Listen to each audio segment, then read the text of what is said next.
빛을 향해 서 있는 자에게 그림자는 항상 뒤에 있고 빛을 등지고 서 있는 자에게 그림자는 항상 앞에 있다. 행복 소망입니다. 여러분, 오늘은 행복 지수에 대한 이야기를 좀 해보려고 합니다. 온 세상 사람들이 행복에 관해서 말할 때 그래도 객관적으로 행복한가 행복하지 않은가를 판별하는 그런 기준으로 사용하는 것이 행복 지수입니다. 우리는 이 행복 지수에 대해서 그런데 몇 가지 문제가 있다는 것을 알고 있어요. 그건 뭐냐면 첫 번째로는 행복 지수의 결과가, 그것을 측정한 결과가 우리가 일반적으로 생각하는 상식에 반한다라는 사실이에요. 다시 말해서 우리가 일반적으로 생각할 때는 잘 사는 사람일수록, 문명 국가일수록 행복 지수가 높을 수밖에 없을 것이다 라고 생각을 합니다. 그런데 결과는 방글라데시나 부탄이나 이런 경제적 빈국들이 오히려 행복 지수가 높다는 결과가 나오죠. 그래서 우리가 가진 질문은 그거예요. 왜 행복 지수의 측정 결과가 우리의 상식에 반하는 것일까? 그게 첫 번째 문제고요. 두 번째 문제는 그렇다면 행복지수라고 할 때 그 행복지수라고 하는 것의 정확한 본질, 정확한 실체, 그건 도대체 정확히 뭘까? 행복지수라는 것은. 그 문제. 그리고 마지막으로 제가 건드리고 싶은 것은 행복지수가 실제로 높으면, 방글라데시 같은 나라는 높다고 하지 않았습니까? 그러면 정말 행복할까? 라는 질문이에요. 이 세 번째 질문은 사실 어떤 사람들이 생각하면 전혀 질문이 될 수 없는 질문이죠. 행복지수가 높은 것을 행복하다고 이야기하는데 저는 지금 행복지수가 높으면 정말 행복한가? 라고 하는 질문을 던지고 있기 때문입니다. 자, 그럼 하나씩 생각을 해보도록 하죠. 왜 가난한 나라 사람들이 부유한 나라보다 행복 지수가 높게 나오는 것일까? 혹시 돈이 아무리 많아진다 하더라도 그것과 행복이 비례하지 않는 건 아닐까? 실제 사람들이 그런 결론을 내죠. 부와 행복은 비례하는 것이 아니라는 결론이 나왔어 라고 이야기를 합니다. 그리고 그것에 대한 방증으로 나타나는 연구 결과가 실제로 있습니다. 1차적으로 나온 것은 1974년도에 리차드 이스털린이라는 경제학자가 내놓은 결과인데, 여러분 잘 아실 거예요. 이스털린의 역설이라고 부르는 것이죠. 역설이라는 말은 원래 이게 나와야 되는데 전혀 다른 반대의 것이 나올 때 그걸 역설이라고 합니다. 그러니까 소득이 행복과 비례하는 것으로 생각하는데 비례하지 않는 것으로 나오기 때문에 역설이라고 부르는 거예요. 이스털린은 이렇게 얘기했습니다. 일정 구간에서는 소득과 행복이 비례하는데, 그러니까 잘 사는 나라일수록 행복 지수가 높을 수 있는데, 하지만 어느 구간이 지나가게 되면 소득 증가가 행복 증대로 이어지지 않는다라고 했습니다. 이러한 주장은 사실 많은 사람들에 의해서 반론이 제기되기도 하고 또 반대 논문도 있습니다. 그리고 제가 말씀드린 것처럼 우리가 생각하는 일반적인 상식에 사실은 반해요.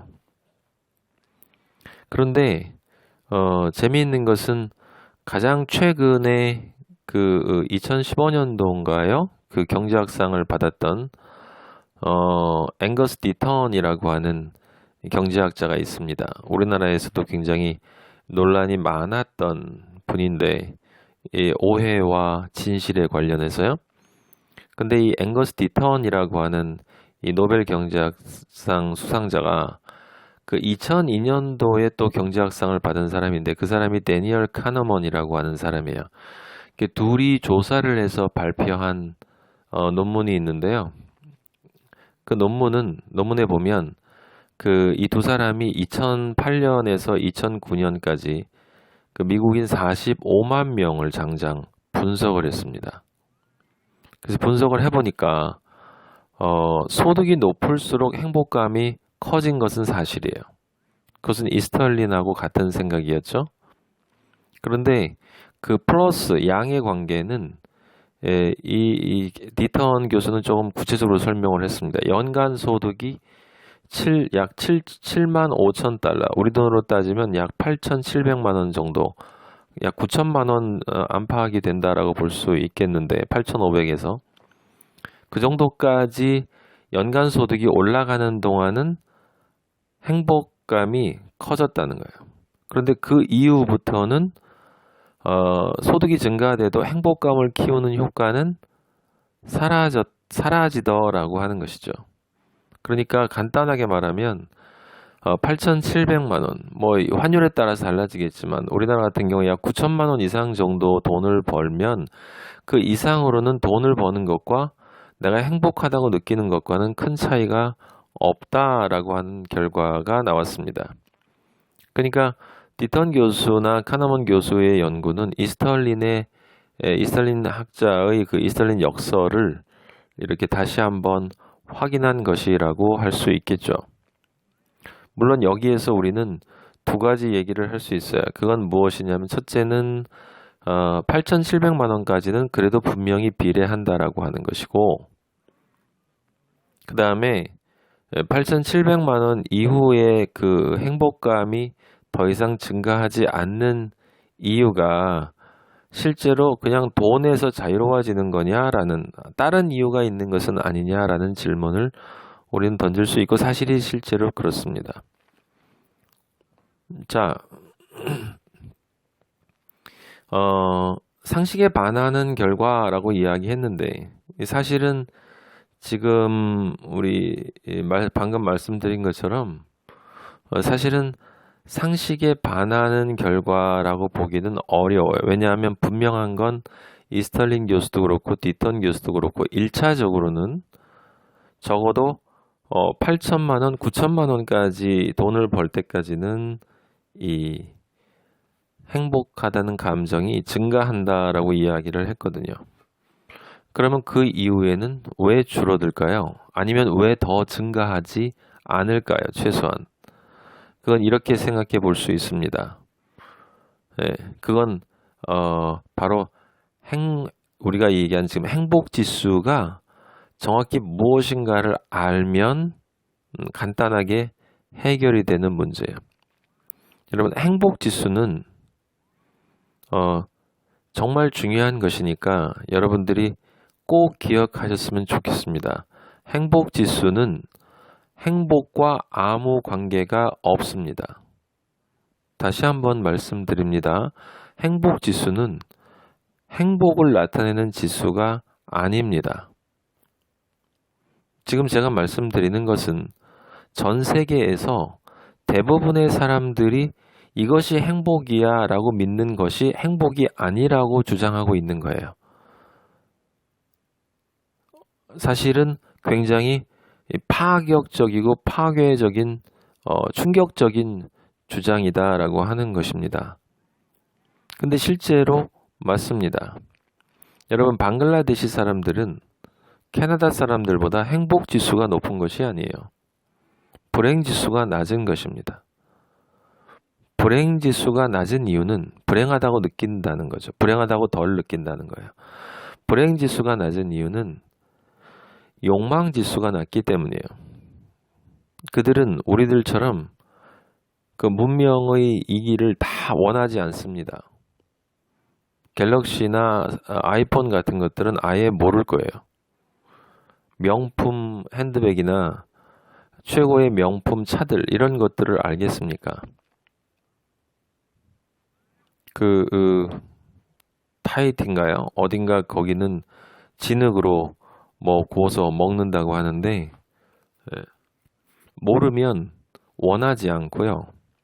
원하지 않으면 스마트폰 같은 경우에 그걸 원하지 않으니까 그게 나온 것을 알면 신제품이 나온 것을 알면 사야 한다라는 욕망이 생기고 그러면 돈을 벌어야 한다. 돈이 있어야 한다는 생각이 들고 돈을 어떻게 마련할까라는 걱정이 생기게 되죠. 염려가요. 짜증이 나기 시작합니다. 엄마한테 돈 달라 그러면 부모한테 그러면 신경이 불릴 것 같고 알바하려니 한참 고생해야 될 것 같고 어떻게 돈을 벌어야 할까라고 하는 생각을 하면 원래 돈이 있는 사람이야 뭐 상관이 없겠지만 그렇지 않은 사람은 심각한 스트레스 더 나아가서는 나는 그것이 없는데 다른 놈들은 그것을 가지고 신나게 놀더라는 거죠. 거기서 느끼는 상대적인 자괴감이 있습니다. 그런 것들로부터 방글라데시 사람들은 자유로운 거예요. 근데 우리 현대인, 소위 문명인이라고 말하는 문명인이라고 주장하는 사람들이 여러분이 주위를 둘러보면 사고 싶은 것, 갖고 싶은 것이 얼마나 많습니까? 그것들 하나하나가 줄 수 있는 그 욕망과 그 욕망을 충족시키려고 하는 그런 생각, 걱정으로부터 오는 모든 스트레스로부터 자유로운 거예요. 그래서 방글라데시 사람 같은 그런 사람들은 자신들이 알고 있는 그것만 얻으면 행복하다고 믿는 것이죠. 어린 아기가 엄마 젖만 먹으면 행복하다고 느끼는 것과 같습니다. 제가 어렸을 때 그 당시는 60년대, 70년대니 얼마나 가난했습니까? 저희 아버지가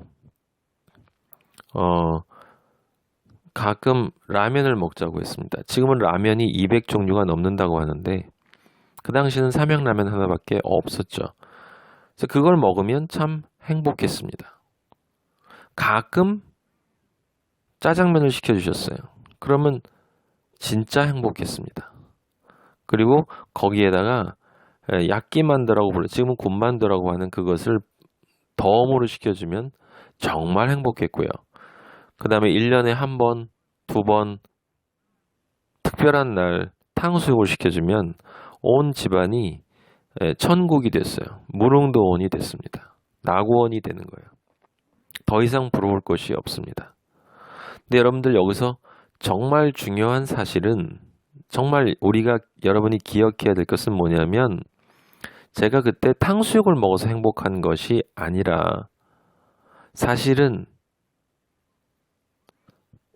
지금 알고 있는 이마트 피자나 각종 뷔페나 던킨, 베스킨 뭐 수많은 주변에 회나 뭐 별의별 음식들이 다 있지 않습니까?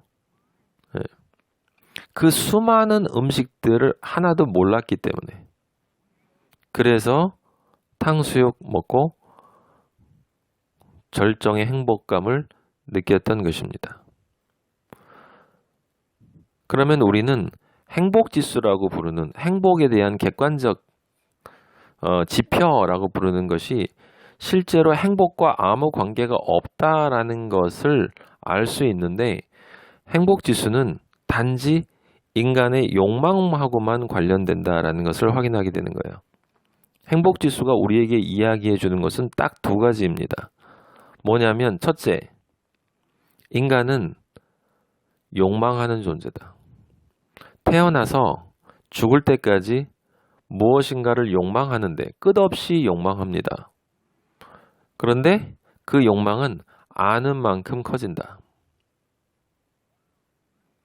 아는 만큼 커진다.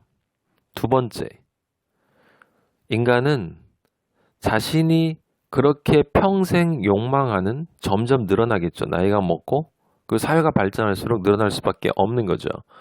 그 늘어나는 그 욕망들이 충족되는 것, 그것들이 만족되어지는 만큼에 비례해서 행복하다는 감정, 행복하다는 느낌, 행복하다는 믿음을 갖는다라고 하는 거예요. 행복이 아니라 행복하다는 감정을 갖는다라고 하는 것이죠. 여기 지금 제가 행복하다는 감정, 행복감이라고 한 말을 여러분은 평생 잊으시면 안 됩니다. 이 행복감이야말로 바로 행복의 짝퉁이기 때문이에요. 여러분 세상에 가장 좋은 것들, 명품들에는 반드시 따라다니는 것이 있습니다. 그게 뭘까요? 짝퉁입니다.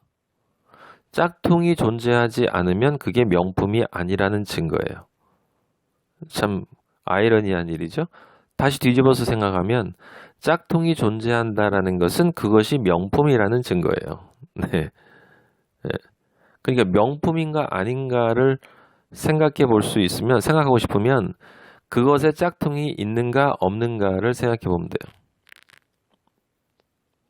모든 명품에는 짝퉁이 있습니다. 그런데 이 지구상에서 우리가 평생 살아가는 동안에 사실은 잘 모르지만 지금 모르고 있지 않습니까? 행복지수가 행복인 줄 알고 산다 이 말입니다. 근데 어쨌든 우리가 생각할 때 가장 인생의 명품은 행복입니다. 당연히 최고의 명품이기 때문에 짝퉁이 있어요. 그 짝퉁이 바로 행복하다는 감정, 행복감입니다. 행복지수가 나타내는 행복감이 바로 행복의 짝퉁이에요. 그러니까 이건 엄청난, 이게 정말 충격적인 사실인데요, 여러분.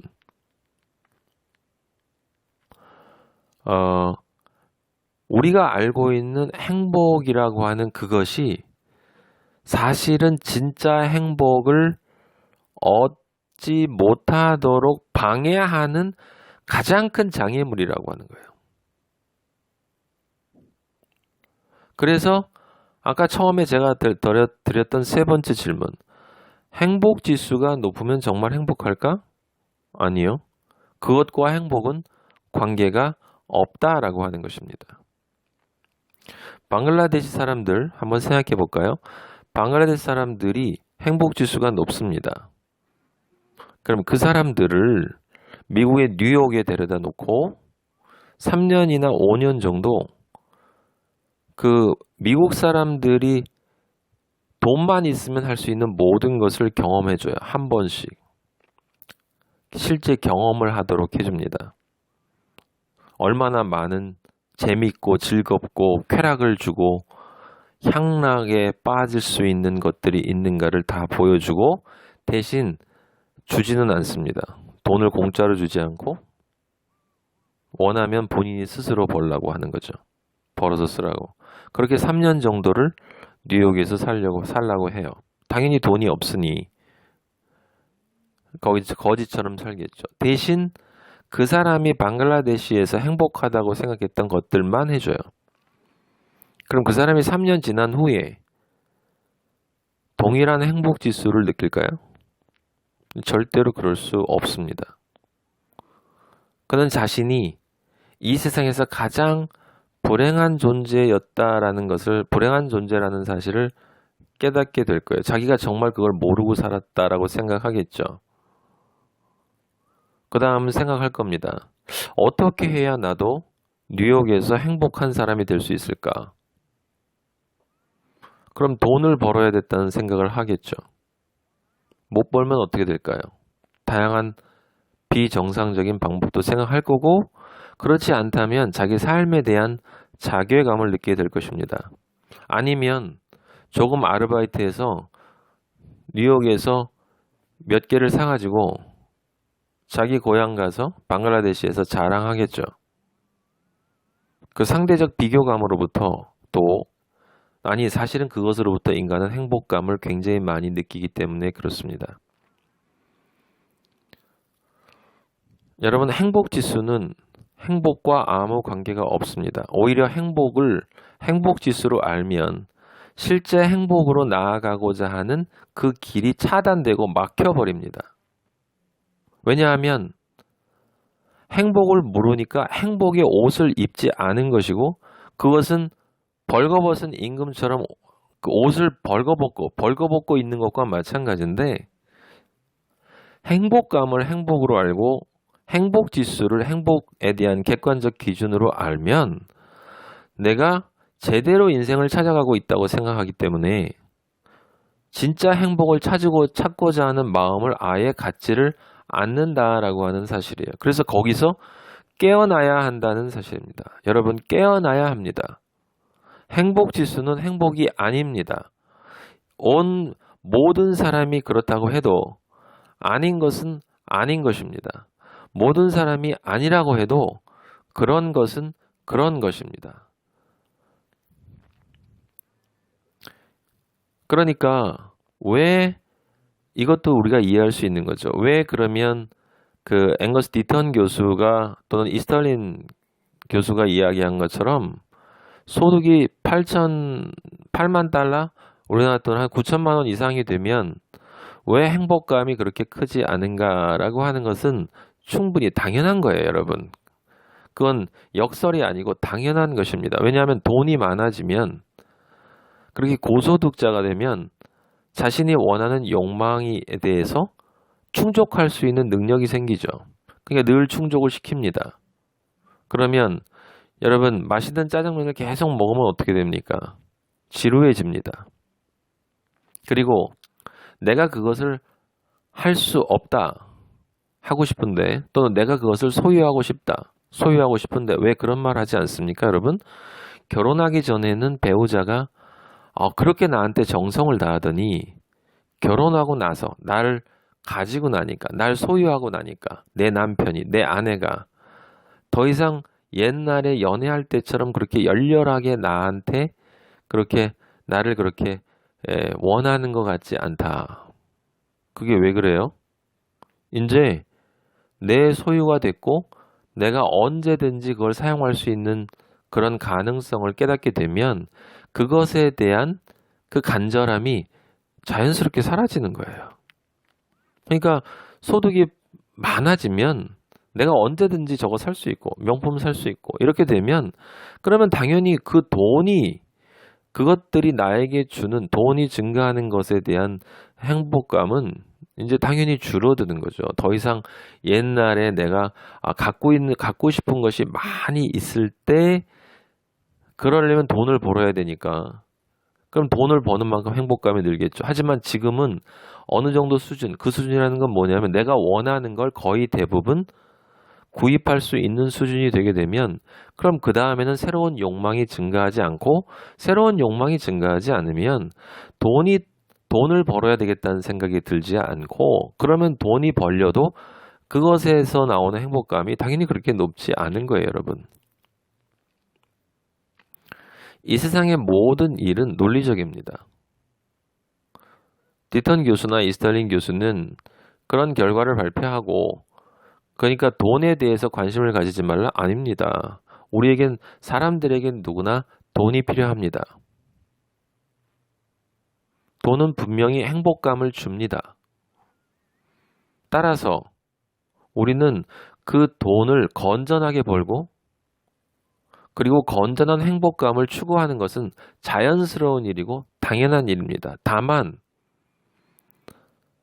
정말 중요한 것은 뭐냐면, 그렇게 돈을 벌고 행복감을 추구하는 그 일과 내가 정말 원하는 행복과는 아무 관계가 없다라고 하는 거예요. 네. 뿌리가 바뀌어야 열매도 바뀝니다. 사과나무에선 사과가 나오고 배나무에선 배가 나옵니다. 행복감이라고 하는 욕망의 나무에서는 욕망만 나오고 행복의 나무에서는 진짜 행복이 나오는 것이지요. 말씀드린 것처럼 행복지수가 지구상에서 가장 높았던 사람이 누구였을까요? 김일성이었습니다. 네. 우리가 얼마나 초라한 것을 추구하고 있었는가 라고 하는 것을 알아야 진정 가치 있는 것을 추구하려고 하는 그런 시각의 전환이 일어날 수 있다는 것을 기억할 필요가 있겠습니다.